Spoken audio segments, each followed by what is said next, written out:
그리스도와 그의 부활의 능력. 내가 그리스도와 그 부활의 권능을 알고자 하여. 빌립보서 3장 10절 말씀. 참 종교에는 사람의 마음을 새롭게 하는 생명이 있어서 우리에게 깊은 만족을 줍니다. 참 종교는 사람을 하나님과 그리스도와 연합하게 하고 하나님의 백성들과도 연합하게 합니다. 참 종교의 비밀은 많은 사람들에게는 감추어져 있습니다. 심지어 많은 종교적인 사람들에게도 감추어져 있습니다. 하지만 하나님께서는 어떤 사람들에게는 이 비밀을 드러내 보여주십니다.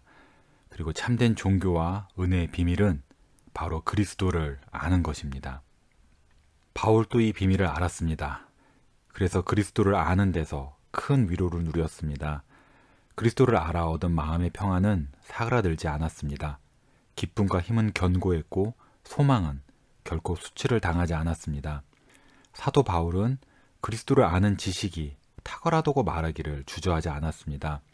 자기를 죄에서 구원하시는 구원자 그리스도와 영원히 연합하는 것보다 귀한 것은 없다고 확신했습니다. 바울의 유일한 바람은 그리스도를 알고 이 귀한 구속자를 아는 지식에서 자라나는 것이었습니다. 그리스도를 알고 그의 부활의 능력을 알기만을 간절히 바랬습니다. 물론 바울에게 중요한 일들이 많았지만 그리스도에 비하면 다 사소할 뿐이었습니다. 사도 바울은 그리스도와 함께하는 삶과 그리스도 없이 사는 삶이 얼마나 다른지를 잘 알았습니다. 바울에게 회심하기 전의 삶은 가슴이 아픈 기억이었습니다. 회심하기 전 바울인 사울은 예수님의 이름을 멸시하고 예수님을 따르는 사람들을 핍박했습니다. 사울보다 그리스도인을 혹독히 핍박한 사람도 없었습니다. 그걸로 자기가 하나님을 섬기고 있다고 확신했습니다. 참으로 큰 자기 속임에 빠져 있던 것입니다. 받은 은사가 많고 또 열정적인 청년 사울은 성경과 신학을 잘 알았지만 다 머릿속의 지식일 뿐이었습니다. 자기 의로움으로 눈이 멀었고 그리스도 안에 있는 구원의 혜택은 조금도 누리지 못했습니다. 하나님을 잃고서 멸망으로 가고 있는 죄인일 뿐이었습니다. 하지만 이런 사울의 삶에 놀라운 변화가 일어납니다. 선하신 목자 예수님께서 이 방황하는 잃어버린 양 사울을 찾아오셨습니다.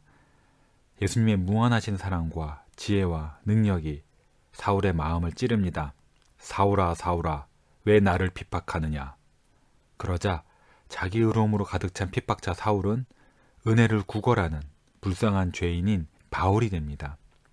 자기가 누구를 핍박했는지 알게 되자 마음이 찔려 아무것도 먹거나 마실 수 없습니다. 3일 동안 기도로 주님과 씨름하고 나서 주님의 구속하시는 사랑의 능력을 경험합니다. 그리스도께서 당신을 사울에게 나타내 보이신 것입니다. 사울은 하나님께 긍휼을 얻습니다. 부활하신 주님을 만나자 다시스의 사울은 새로운 사람이 됩니다. 옛것은 가고 새것이 되었습니다. 그의 마음이 새로워져서 성경을 보는 눈이 열립니다. 이제 성경에서 하나님과 그리스도를 보게 되었습니다. 의지와 삶과 양심 모두가 새로워집니다. 사울은 회심하기 전에는 자기 의로움으로 가득 차 있었습니다. 복음에서 구원의 능력을 경험하지 못한 많은 종교인들이 이런 상태입니다. 오직 겸손하게 된 죄인만이 자기가 모든 것을 그리스도께 비친다는 사실을 인정합니다. 은혜만이, 오직 은혜만이 그리스도를 아는 구원받은 지식을 줍니다. 그리스도를 참되게 아는 것은 신학 지식 그 이상입니다. 그리스도의 성령께서 사람의 마음에 주시는 실제적인 지식입니다. 이 참된 지식은 능력이 있어서 사람의 영혼을 살아나게 합니다. 그리스도를 알게 된 바울은 그리스도를 알고 그의 구원하는 사랑만을 알기를 바랬습니다. 내가 그리스도와 그 부활의 능력을 알고자 하여. 여기서 왜 바울은 예수님의 속죄하시는 죽으심은 말하지 않고 부활만 말했을까요? 그리스도의 십자가를 아는 지식이 깊어지는 것이 우리의 영적 성장에 필수 아닌가요? 예, 맞습니다. 그렇다면 왜 바울은 여기서 십자가를 말하지 않았을까요?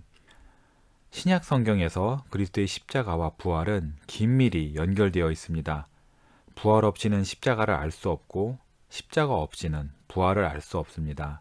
둘은 원리상 하나입니다. 바울은 십자가를 제외하려고 부활만을 말한 것이 아니라 부활이 십자가를 포함해서 복되신 구속사역의 완성이기 때문에 부활만을 언급한 것입니다. 바울은 그리스도와 그의 구속하시는 사랑의 능력을 더 친밀하고 더 깊이 알기를 갈망했습니다. 바울의 마음에 그리스도의 인격을 아는 것과 사역을 아는 것이 신성한 조화를 이루었습니다. 이걸 아는 데서 자라갈수록 마음의 평강이 깊어지고 점점 겸손해졌습니다. 자기 자신에 만족하는 마음은 사라지고 자기를 부인하게 되었습니다. 바울은 그리스도의 죽으심과 부활이 맺는 열매를 자기 마음에서 경험하기를 바랬습니다. 바울은 오늘 성경 말씀에서 그리스도의 부활이 가진 능력을 언급합니다.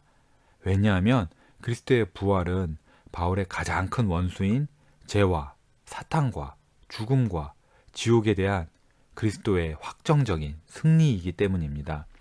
그래서 바울은 이 승리의 능력이 자기의 삶에 효력 있게 나타나기를 간절히 바란 것입니다. 예수님은 완전하신 승리자, 능력 있는 승리자로 부활하셨습니다. 우리가 이 부활에 참여하면 영원히 죄 용서를 받고 또 마음이 새로워지고 거룩해집니다. 죄에 대하여 죽고 의에 대하여 살아나게 됩니다. 영생과 불멸에 이르게 됩니다. 바울은 이렇듯 그리스도를 닮기를 간절히 원했습니다. 비록 그리스도를 닮는 삶에 많은 고난과 환난이 따르더라도 말입니다. 바울의 삶에는 그가 그리스도를 알고 그리스도의 부활의 능력에 참여하고 있다는 사실이 풍성히 드러났습니다. 그대의 삶에도 그리스도를 아는 지식과 그의 부활의 능력이 드러나고 있습니까?